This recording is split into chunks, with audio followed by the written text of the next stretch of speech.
রাসূল সাল্লাল্লাহু আলাইহি ওয়াসাল্লাম বলছেন, ইয়াহরুমু ইবনু আদম, আদম সন্তান বৃদ্ধ হয়ে যায়, ওয়ায়াশিব্বু মিনহু ইসনান, কিন্তু দুইটা জিনিস তার মধ্যে যুবক থেকে যায়।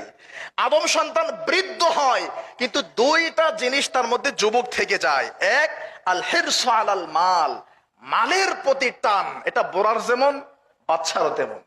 ওয়াল হিরসু আলাল উমর, আর যদি কিছুদিন বেঁচে থাকতে পারতাম, এইটা। তাহলে আদম সন্তান তার দেহ, তার বডি, তার বয়সও বৃদ্ধ হয়, কিন্তু দুইটা জিনিস তার কাছে বৃদ্ধ হয় না।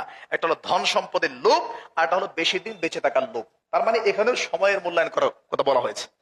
ইগতানিম খামসান ক্বাবলা খামসিন, পাঁচটা সময় আসার আগে অপর পাঁচটা সময়কে মূল্যায়ন করো।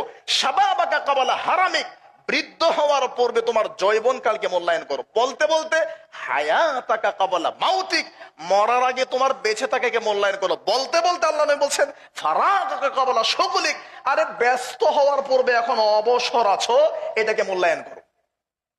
আমার প্রিয় ভাইরা, এজন্য our life is very short but has many works to do. আমাদের জীবন খুবই সংক্ষিপ্ত, অল্প সময় নিয়ে আসছে, অল্প সময় নিয়ে পৃথিবীতে আসছে। অতএব প্রতিটা মুহূর্ত, প্রতিটা মিনিট, প্রতিটা সেকেন্ডকে আমাদের মূল্যায়ন করতে হবে, যাতে রমাদান মাসে একটু সময় নষ্ট না হয়। এজন্য শাবান মাসেই আমাদেরকে সময় মূল্যায়ন করার, সময়কে কন্ট্রোল করার জন্য ব্রেক ধরতে হবে।